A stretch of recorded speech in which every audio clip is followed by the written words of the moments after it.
अस्सलाम वालेकुम। Arm forces nursing service जो पाकिस्तान आर्मी ने अनाउंसमेंट की है आर्मी को ज्वाइन करने की आफ्टर मैट्रिक और एफएससी उसकी अप्लाई शुरू हो चुकी है। तैयारी कैसे करें, अप्लाई कहां से करना है, कैसे करना है, तमाम तफसीलात इस वीडियो के अंदर। सबसे पहले इंपॉर्टेंट क्वेश्चन के एज और हाइट के बारे में कोई इतनी सख्त क्राइटेरिया नहीं है, लेकिन क्या क्या इंपॉर्टेंट नोटिफिकेशन और इन्फॉर्मेशन है जो आपको पता होना चाहिए, वो तमाम तफसीलात इस वीडियो के अंदर। वीडियो स्टार्ट करने से पहले इस चैनल को सब्सक्राइब करें।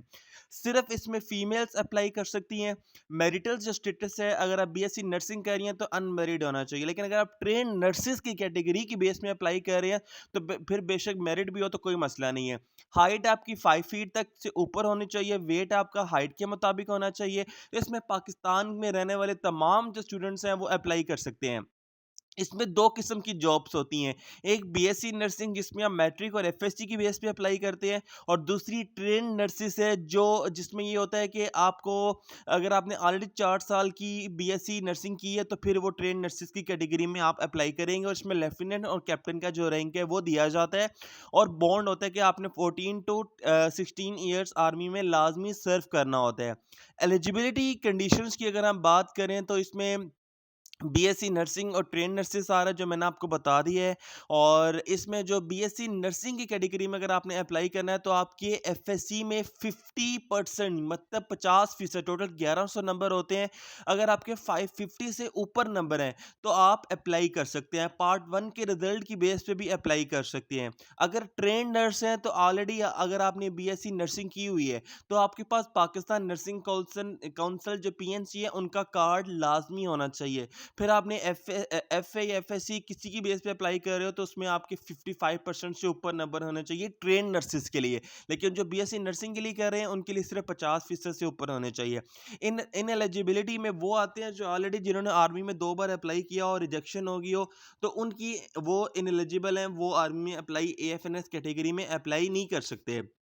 इसके अलावा अगर कोई मेडिकल फिटनेस आप में नहीं है या कोई ऐसा कोई भी इशू है तो आप इनएलिजिबल हो सकते हैं एएफएनएस के लिए।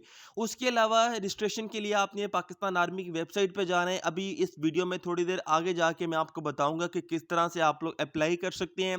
डॉक्यूमेंट्स में आपके पास matric, FSc, hope certificate, CNIC, ये सारे डॉक्यूमेंट्स आपके लिए चाहिए होते हैं। अटेस्टेड कॉपीज जो डोमिसाइल है सब कुछ चाहिए होता है। लास्ट ईयर हमारी एकेडमी से 250 स्टूडेंट्स सेलेक्ट हुई थी एएफएनएस के अंदर। हमारे जो टीचर्स हैं वो रिटायर्ड फीमेल ऑफिसर्स हैं। इसमें हम एएफएनएस का मुकम्मल सिलेबस करवाते हैं, लेक्चर्स करवाते हैं, इंटरव्यू की तैयारी करवाते हैं, इनिशियल टेस्ट की तैयारी करवाते हैं। तो अभी एएफएनएस ऑनलाइन क्लासेस के लिए 0310446861 पे रब्ता करें।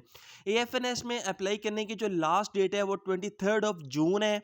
बीएससी नर्सिंग और ट्रेन नर्सिंग 2 कैटेगरीज हैं। इन दोनों कैटेगरीज में से किसी भी एक में आप अप्लाई करेंगे, एफएससी वाले बीएससी नर्सिंग में, और जिन्होंने ऑलरेडी नर्सिंग का कोर्स किया हुआ है वो ट्रेन नर्सिस की कैटेगरी में अप्लाई कर सकती हैं। हाइट और वेट मैंने आपको ऑलरेडी पहले भी बता दिए। नेशनैलिटी के लिए पाकिस्तान के जो स्टूडेंट्स हैं वो अप्लाई कर सकते हैं। अब इंपॉर्टेंट इंफॉर्मेशन के ट्रेनिंग का पीरियड कितना होता है। अगर आप एफएससी की बेस पे कर रहे हो तो 4 साल की ट्रेनिंग है। अगर आप ऑलरेडी आपने बीएससी नर्सिंग की हुई है तो सिर्फ 6 हफ्ते मतलब 1 महीने की ट्रेनिंग आपको दी जाती है। उसके बाद आपको जो कमीशन है रेगुलरली वो आर्मी में दे दिया जाता है। ठीक है, क्वालिफिकेशन मैंने आपको बता दी है कि बीएससी नर्सिंग में ये होता है कि मैट्रिक और एफएससी है। ट्रेन नर्सिस में ये होता है कि आपने ऑलरेडी 4 साल की नर्सिंग आपके पास होनी चाहिए, और जो पीएनसी होता है उनका आपके पास एक लेटर हेड होना चाहिए कि जो अप्रूव्ड हो कि आप ऑलरेडी आपने 4 साल की नर्सिंग की हुई है। अप्लाई करने के लिए आप हमसे रब्ता करें, अपने डॉक्यूमेंट्स वगैरह आप हमें फॉरवर्ड करके हम आपको ऑनलाइन अप्लाई करके देंगे, जिसमें आपकी टेस्ट की तारीख, रोल नंबर स्लिप, मतलब कंप्लीट इन्फॉर्मेशन आपको व्हाट्सएप पे सेंड कर देंगे। आपने जस्ट डॉक्यूमेंट्स हमें जो है वो सेंड करने होती हैं। एएफएनएस की तैयारी के लिए एक गाइड बुक भी होती है जिसमें एएफएनएस के पास पेपर्स होते हैं, एमसीक्यूज होते हैं, इसमें नोट्स होते हैं। इस बुक से तैयारी करके आप कंप्लीट एएफएनएस टेस्ट की तैयारी कर सकते हैं। इस बुक की डिलीवरी से आप लोग बिल्कुल ना घबराएं। इसकी पूरे पाकिस्तान में किसी भी शहर या विलेज के अंदर फ्री डिलीवरी है। तो अभी ऑर्डर करने के लिए 0310446861 पे आप लोग रब्ता कर सकते हैं। जैसे ही आप पाकिस्तान आर्मी की वेबसाइट पर जाते हैं तो अप्लाई की लिंक वहां पे मौजूद है। 2 कैटेगरीज हैं, इसमें बीएससी नर्सिंग लिखा हुआ है और ट्रेन नर्सिस लिखा हुआ है। अगर आपने मैट्रिक और एफएससी की बेस में करना है तो आपने बीएससी नर्सिंग पे क्लिक करना है। अगर आपने ऑलरेडी किया हुआ है 4 साल नर्स का कोर्स किया हुआ है, तो आपने ट्रेन्ड नर्स की कैटेगरी में करना है। लेकिन मैट्रिक और एफएससी वाले बच्चे बीएससी नर्सिंग का सिलेक्ट करेंगे। उसके बाद आपने टेस्ट मतलब सेंटर किस शहर में आपने टेस्ट देना है, तो जहाँ भी आपको जो नियरेस्ट लगता है वो आप सिलेक्ट कर लें। अपना नाम डालें, डेट ऑफ बर्थ डालें। डेट ऑफ बर्थ आपने वो डालनी है जो ओरिजिनल जो शनाख्ती कार्ड पे मौजूद है, वो नहीं कुछ लोगों ने अपनी बनाई होती है, वो वाली नहीं। जो शनाख्ती कार्ड पे अगर मैच होगी तो आपको टेस्ट दिया जो उनसे अलाउ होता है देने का। फिर आपने अपना सीएनआईसी नंबर ऐड करना है, ठीक है, और फिर आपने उसको वेरीफाई करना है। सीएनआईसी नंबर देखने का फॉर्मेट देख लें, उन्होंने नीचे फॉर्मेट भी दिया हुआ है, ठीक है। टोटल आपने किस तरह से डैश डालनी है आफ्टर फर्स्ट 5 डिजिट्स, और फिर उसके बाद दोबारा डैश डालनी है।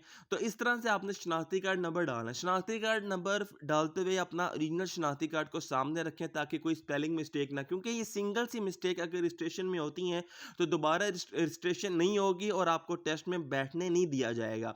फिर वेरीफाई करें। इसमें कंप्यूटर चेक करेगा कि आपने जो पहले जो शनाख्ती कार्ड नंबर डाला है क्या वो बिल्कुल ठीक डाला है या गलत डाला है। जब वो ठीक होगा तो उसके बाद अगला जो सेक्शन है वो ओपन हो जाएगा। अगले सेक्शन में आपने अपने फादर की जो डिटेल्स हैं उनको ऐड करना है, ठीक है। गार्डियन में ये होता है कि कोई भी ऐसा बंदा जो आपकी रखवाली या आपका प्रूफ दे कि मैं इनकी जो केयर टेकर हूँ।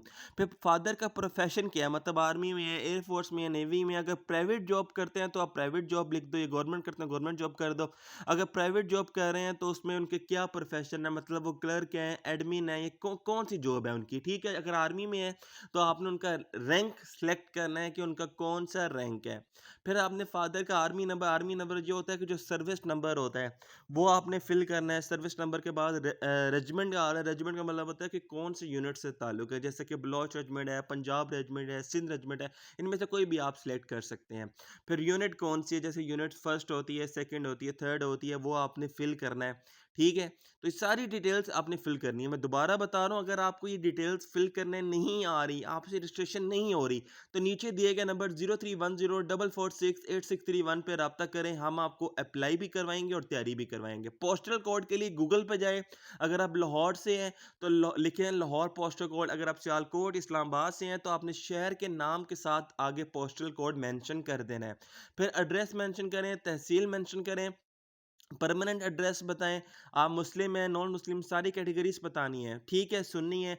आगे लिखा हुआ है कास्ट। कास्ट में आपने अपनी बतानी है कि आप राजपूत हैं, मलिक हैं, पठान हैं, जो भी आपने वो यहाँ मेंशन करनी है।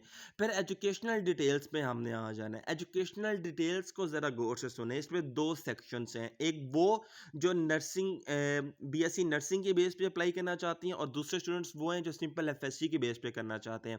एफएससी वाले अपने पहले अपनी मैट्रिक की डिटेल्स ऐड करें, अपनी बोर्ड का नाम बताएं, अपनी कॉलेज का नाम बताएं, किस ईयर में पास की है ये बताएं। फिर इंटरमीडिएट की डिटेल्स आपने फिल करनी है कि आपने किस में किया हुआ है, मेडिकल प्री मेडिकल किया है। अगर होप सर्टिफिकेट अभी रिजल्ट नहीं आया तो होप सर्टिफिकेट की कैटेगरी में करें। अगर रिजल्ट आ गया है तो कंप्लीटेड की कैटेगरी में करें। फिर रोल नंबर स्लिप डालें अपनी। रोल नंबर आपने ऐड करना है, जैसे कि रोल नंबर होता है जैसे 1 2 3 4 5 जो भी आप कर सकते हो, ठीक है। फिर किस ईयर में की है और आपके कितने नंबर आए हैं ये डिटेल्स आपने डालनी है। अच्छा जी, अब उसके बाद आपने एक इम्पॉर्टेंट बात बतानी है कि आपने किस ईयर में करना है। अगर आपने 2022 में एफएससी किया तो 2022 डालें। अगर आप अभी कर रहे हैं, बोर्ड के पेपर हो रहे हैं आपके या हो गए हैं, तो 2023 डालें, ठीक है। फिर उसके बाद बीएससी नर्सिंग आ रहा है, मतलब इसमें आपने बीएससी नर्सिंग में अप्लाई करना है, तो आपने रिजल्ट स्टेटस लिखना है इनकम्प्लीट, क्योंकि अभी तो आपने बीएससी नर्सिंग नहीं की। तो इसको बेशक आप खाली छोड़ दो या इसको फिल करो, इसकी कोई इंपॉर्टेंस नहीं है, क्योंकि ये मोस्टली उन स्टूडेंट्स के लिए सेक्शन बनाया गया है जो ट्रेन नर्सिस की कैटेगरी में अप्लाई करना चाहते हैं, तो ये आपके लिए नहीं है। स्टूडेंट्स, लास्ट में एक इम्पॉर्टेंट अनाउंसमेंट मैंने आपको ये बतानी है कि अगर आप आर्म फोर्सेस नर्सिंग सर्विस में जाना चाहते हैं तो टेस्ट की मुकम्मल और सक्सेसफुल तैयारी के लिए और एएफएनएस की अप्लाई करने के लिए तो 0310446861 पे रब्ता करें। लास्ट में एक सेक्शन है एक्स्ट्रा करिकुलम एक्टिविटीज, इसको लाजमी फिल करें। इसमें आप आर्मी वालों को बताएं कि आपको क्रिकेट, स्पोर्ट्स, बैडमिंटन सब का शौक है। फिर आपने कैप्चा कोड डालना है। उसके बाद आप रजिस्टर्ड करेंगे तो आपको एक रोल नंबर स्लिप आ जाएगी जिसमें टेस्ट की डेट और तारीख मेंशन होगी।